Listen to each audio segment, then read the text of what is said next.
Okay, so here we are, the Hatman podcast. This is episode 1 of my paranormal podcast. This is the moment I've been waiting for. I doubt you've been waiting for it because I'm brand new to this, so you didn't know I was doing this. However, this is going to be me talking about my personal experience with the Hatman, my very real traumatic personal experience, I'd like to add. And yeah, I'm gonna try and stop saying and in this episode because I listened to my trailer and I'm literally sitting there going I don't know why. I'm not nervous. I've been doing YouTube for forever. I've got like 1.1k subs. It's not a big channel, but I've been doing it so long. I'm not nervous in front of a camera anymore. I can do public speaking and all sorts, so I don't know why I was so nervous. I'm not anymore. I'm going to try and work on it. I mean, I'm nervous about this subject because this is a very personal subject for me, but we are going to crack on. And I'm going to tell you all about what I went through with the Hatman. Okay, so I was 7 years old, roughly, give or take 1 year. I could have been 6 or 8, but I'm pretty sure I was 7. Obviously, being that young, my memory wasn't great. It's more like an old man's memory at the age of 7, but yeah, I lived in Wickford in a house. Wickford is situated in Essex, which is obviously in England. I've lived in Essex my whole life, even though I've moved like 8 times. This is usually down to where I live, being either haunted or some sort of paranormal activity going on. This happened throughout my whole life, my whole childhood. Wasn't nice. I just said even though I'm trying not to say like an idiot. But yeah, I lived in a house in Wickford, which is situated in Essex. This is where this happened. I don't know the street name. I tried to forget that when I was younger, and successfully I have done so. I must admit, this is what got me into the paranormal, the Hatman, as horrible as it sounds.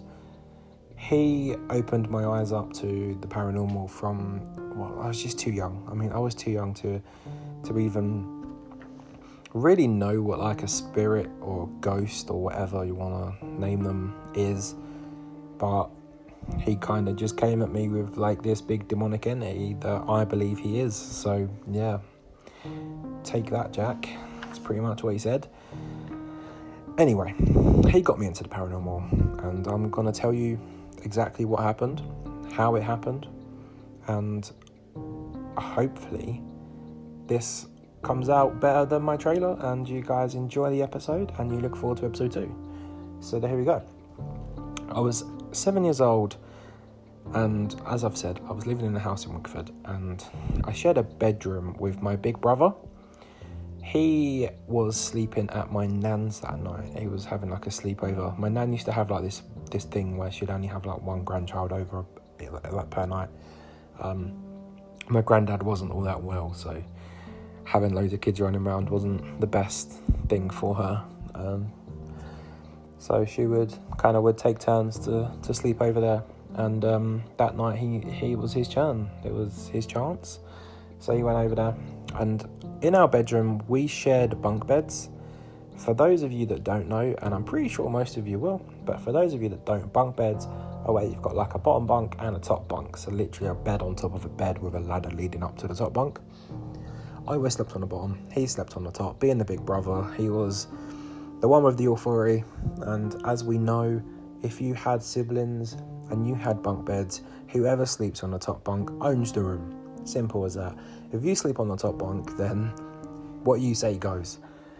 And for that very reason, that night, having no one to boss around in my room because I was the only one there, I took the top bunk. And I don't think it would have made much difference if I hadn't, but at the same time it would have. You'll find out why soon. However, I took the top bunk and I went to sleep just like you normally would. Got comfy, curled up, fell asleep quite easily. I remember literally the whole night like it was last night. It's something that's embedded in my memory. Even though I was so young, this is such a traumatic experience. I've never forgotten any detail of it. And yeah, so I fall asleep, and I remember having like a nightmare, and I was on like this, I was like on a, what do they call them? It's like a pier, where like a dock where all the boats sort of park up, and then like the dock was kind of lower, and then there was like a brick wall next to the dock all the way along, and then up on the brick wall there's like a row of restaurants where people were like outside eating and drinking and stuff. And in my dream, my mum and dad were up there. They were sitting there eating and drinking, and I wasn't allowed to go down to the pier or the dock, and I did it anyway, like an idiot. So even though it's just a dream, I still feel like an idiot for doing it, because I feel like if I wasn't such a rebellious kid, I probably wouldn't have done that, and I wouldn't have gone through this. But we live and learn.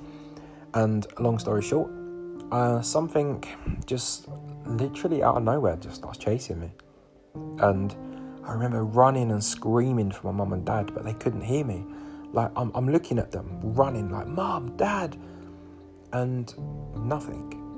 Just nothing. Like, I was oblivious to them. Well, they were oblivious to me. I didn't exist to them. And this thing chasing me, I couldn't turn around. I was too scared to look, but I knew it was chasing me.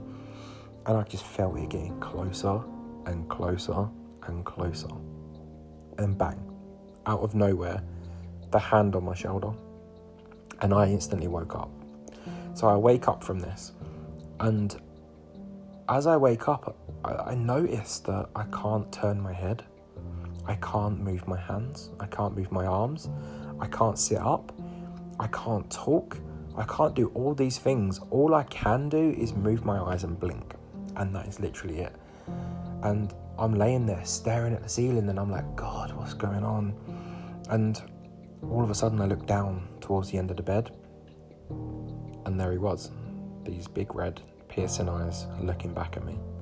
He was dressed exactly like an undertaker, with the top hat, like a big black undertaker's top hat, and his skin was like grey and almost like torn, like kind of like how I don't know how to describe it, but imagine if you left like a packet of ham out on on the unit in the kitchen for like a month.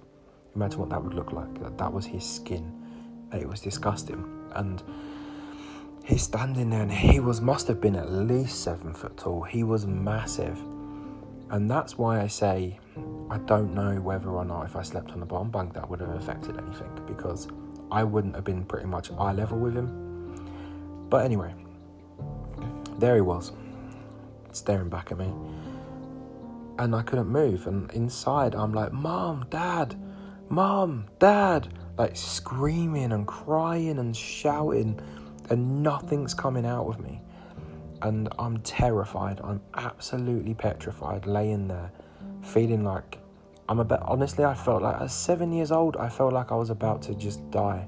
I felt like I was going to get killed there and then. It was horrific. And I'm laying there, and he's looking at me, and then he starts going, Jack, Jack, Jack, Jack, like that. And I'm like, whoa, like crying. I'm freaking out big time.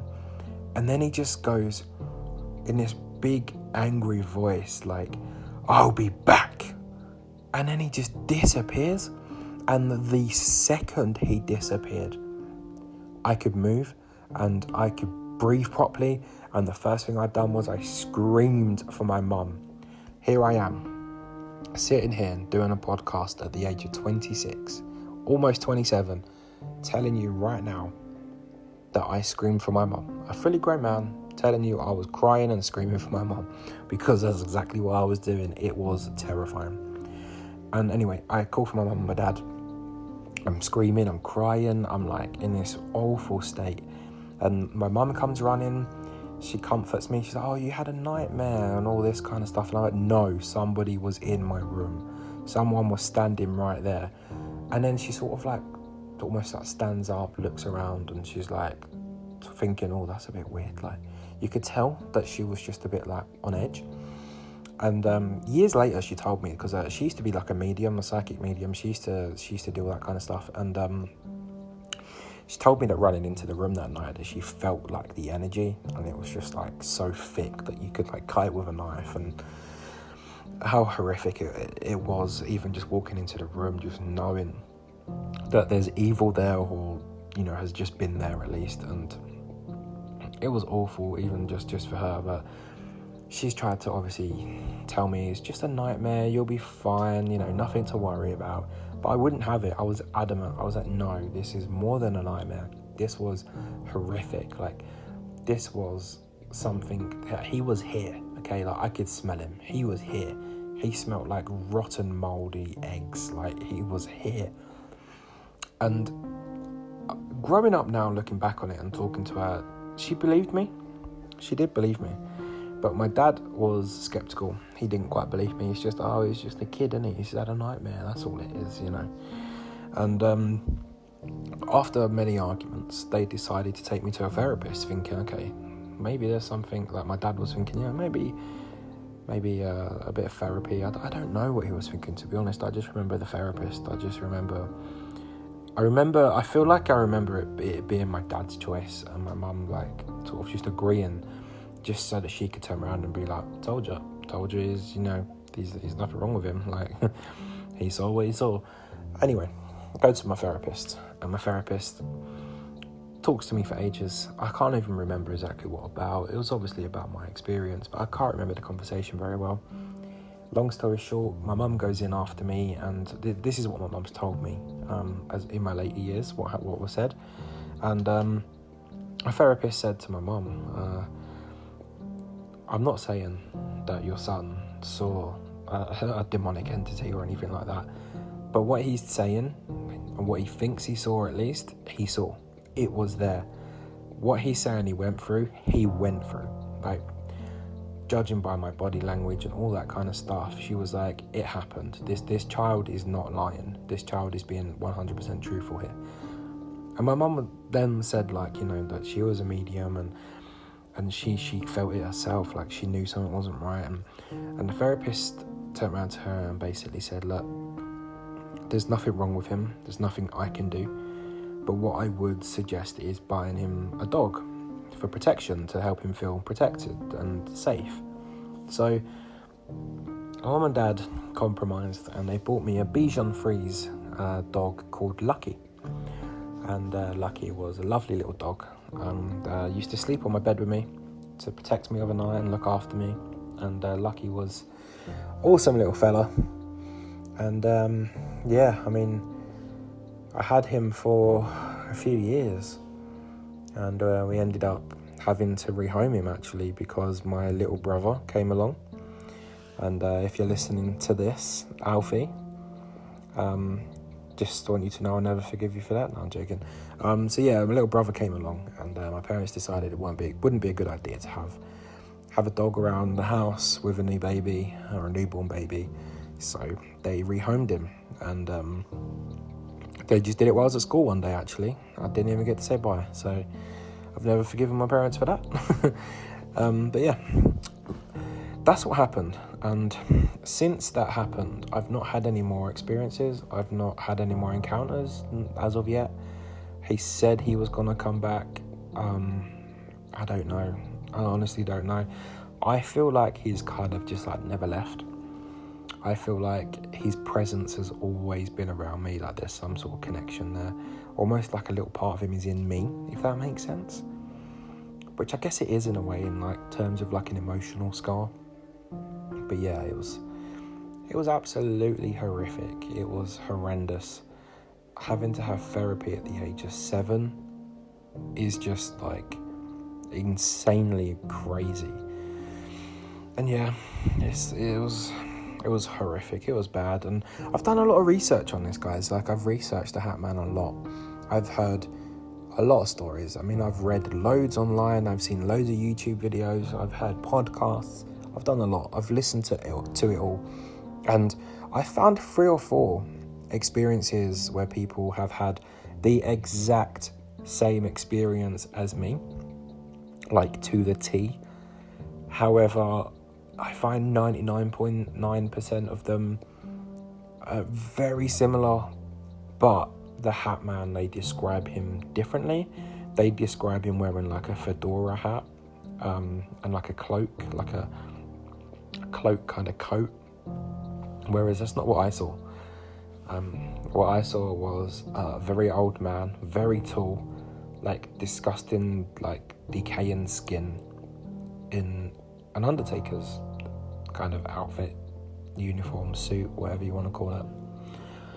Yeah, it's crazy. It baffles me because there's people on the other side of this planet that have had the same experience as me, yet they come from an extremely poor village. Like they can't even eat a decent meal. Bear in mind, have access to the internet, to a library, to be able to study this stuff and look into it and make it up. You know what I mean? Like if they've said it's happened, it's happened. Like there's so many people out there that will hear stories like this and play on it, and that possibly could not have happened with them. Like that's just not possible. And that baffles me. That just makes me think like, wow, like this wasn't a psychological thing. This was a paranormal thing. Like this is happening to people today, all over the world. And it's mainly children, which brings me on to my next point. What a lot of people believe the Hatman is. A lot of people think that the Hatman, now I'm just going to throw it out there before I say this. This is not what I think. This isn't what I believe the Hatman is. But this is what a lot of people think the Hatman is. They actually think he's a good entity, believe it or not. And I can see their point. I mean, think about it. What they say is that he is kind of like an interdimensional being, like a bounty hunter, almost like there's a police force of Hatmen that are searching for demonic entities and entities from different dimensions that should not be in our realm. And they believe that that's why they scare the absolute shit out of you as a child. Because I mean, let's be honest, like if you know anything about the paranormal, you've probably watched like Ghost Adventures and things like that. And all these shows teach you that demonic entities will pose as children and stuff, right, to sort of gain access to your life.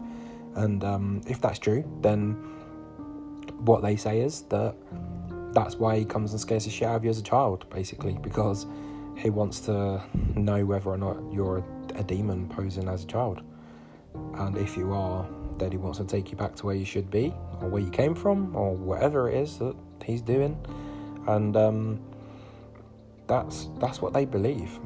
I personally do not believe that, and I could not believe that anymore, because when I was in that room with him, it was just me and him, and it was very personal.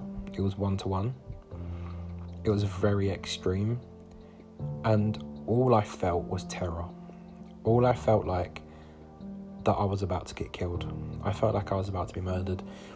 What entity, spirit, being, even human, would scare the absolute shit out of a child to the point of making them feel like they're about to be murdered, and then even threaten to come back? Like, no, that's not good in any way, shape or form. I'm sorry, but there's no way you can tell me that it's a good thing that what he's doing. I mean, even if what people are saying is true, why would he not have just scared the shit out of me and then left rather than go, I'll be back? You know what I mean? Like, no. Absolutely not. He is evil through and through. There is nothing about the Hatman that is not pure evil. And it's as simple as that. There is no ifs or buts. He is evil. And a lot of people will tell you the same. And I'll tell you what, a lot of people actually, with stories that I've read and heard where they have had the exact same encounter I have with the Hatman in the same attire that I saw, they all say the same thing. It's people that tend to see the Hatman in like a fedora, that tend to think that there might be something good about him, like he didn't say anything to them, he was just there watching them and stuff, you know.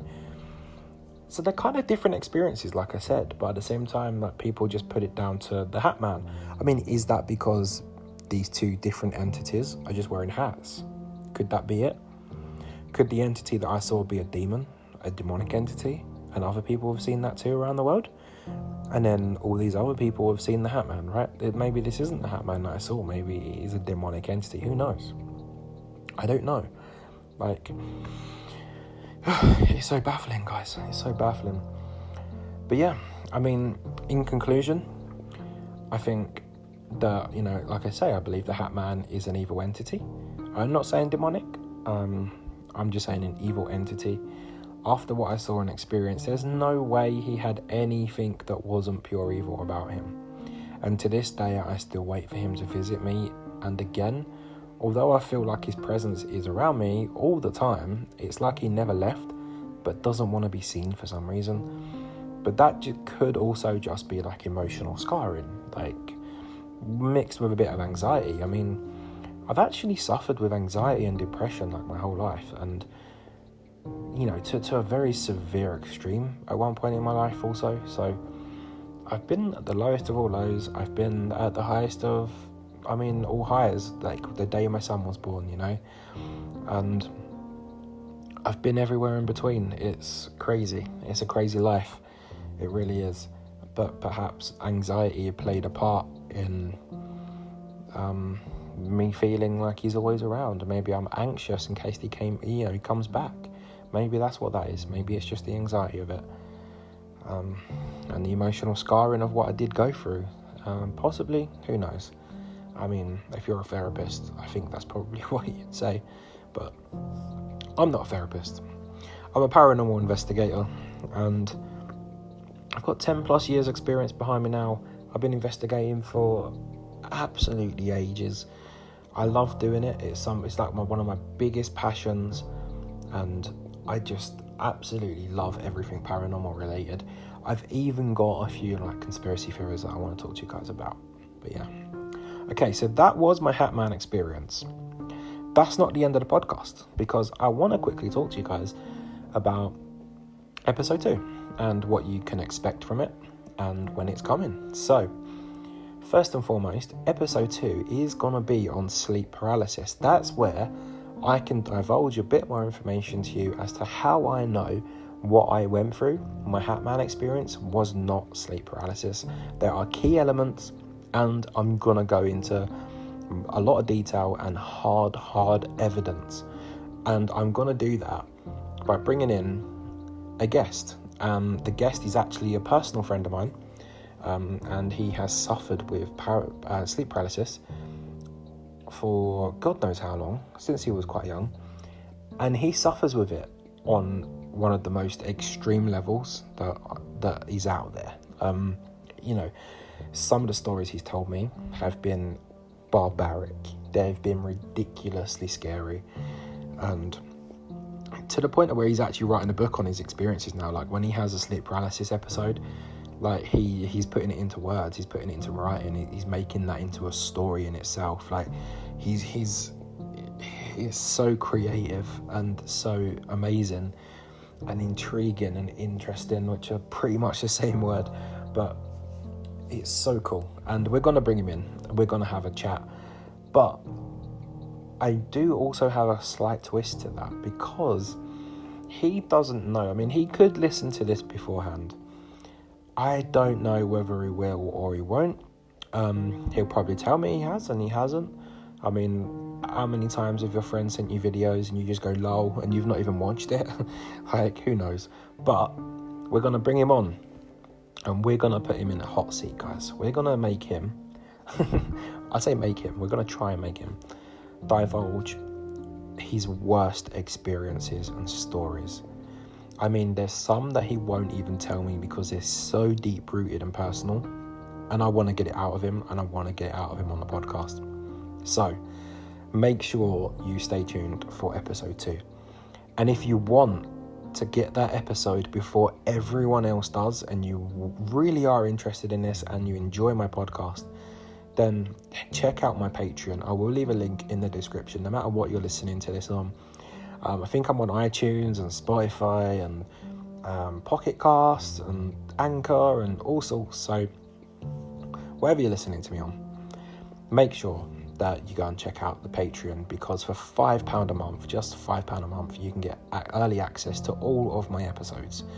This will be by 24 or 48 hours, and the way I would do that is upload my podcast to my YouTube channel, but not make it so that everyone can see it. I'll make it private, and the only way you can view it before I publish it publicly would be to send you a link. And the way I would do that is on Patreon, I would just create a post where only my Patreons can see that post, and that post will have the link, so you can just go and listen to the podcast. And there we are. That's the way I'll do that. That's for £5 a month, and for £10 a month you can get exactly what I just described, plus a personalised video from me. And when I say personalised, I mean, I will record it specifically just for you, and I'll send that to you via Twitter or message on Patreon or however you would like. And also, I'm in the works of doing some sort of merch now. I'm not jumping the gun, I'm not getting ahead of myself. Okay, I have 1.1k subs on YouTube. It's a small YouTube channel, it is some sort of fan base, but I'm not stupid. I'm not gonna go and buy loads of merch for you guys when I know no one's really interested in it, not yet at least. So what I am gonna do is I'm gonna get some stickers made up and some little things like that, and if you become a Patreon, I'm gonna send you out that little care package in the post as a thank you. So go and check my Patreon out. If you can help the podcast in any way by even sharing my podcast, share it on your Twitter, on your Facebook, paranormal groups and all that kind of stuff, even that helps me. You don't have to to donate any money or become a Patreon to help the podcast. You can literally just share it for me, and that will mean the world to me. So help us grow, keep us going. If you can afford to make a donation and become a Patreon, then excellent, that's amazing. I can get better equipment. That's what I'm really hoping for.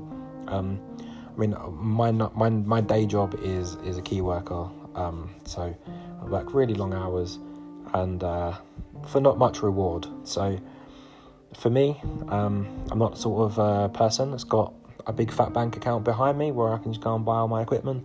So I am gonna earn it over time, and all these little donations that you guys make will definitely help towards that. So it's much appreciated on a very personal level as well as a professional level. I want to thank you guys for listening. I really hope that you tune in for episode 2, because it's gonna be big. It's gonna be a banger. That should be coming next week. I hope this one's turned out okay. I hope it's come out better than my trailer. I literally recorded this through my microphone on my headphones and then listened back to it, and there was a weird crackling noise. So this is the second time recording this without my headphones and just off of my phone. So hopefully it's come out okay and it's listenable and you can hear me clearly and all that kind of stuff. I really do apologise if it's not the best quality, but we'll get there. Okay, we're starting small, but we'll get there. Thank you guys so much for listening. I hope you enjoyed the podcast. Many more to come, and like I say, please do share this on all platforms that you can, Twitter, Facebook, all that good stuff. And I will definitely, when I reach my next milestone I don't even know, let's go with when I get 100 followers across all platforms, I will do a giveaway. Okay, I will do some sort of paranormal giveaway. I mean, paranormal equipment, whatever. I will come up with something decent. So if you check my YouTube channel out, you'll see just how many giveaways I've done in the past. I've given away way over £500 worth of stuff. So I like to give back to you guys, and I don't get any money through this. Right now, I don't make money through YouTube, and if I make any money through you guys becoming Patreons, that'll be the only income I get from doing this. So I like to give back to you guys just for taking the time out of your day and enjoying my content. So I really do appreciate you guys on a very personal level. Like I say, I'm going to stop rambling now. I hope you enjoy episode 2 when it comes out. I hope you've enjoyed this one. thank you guys for listening.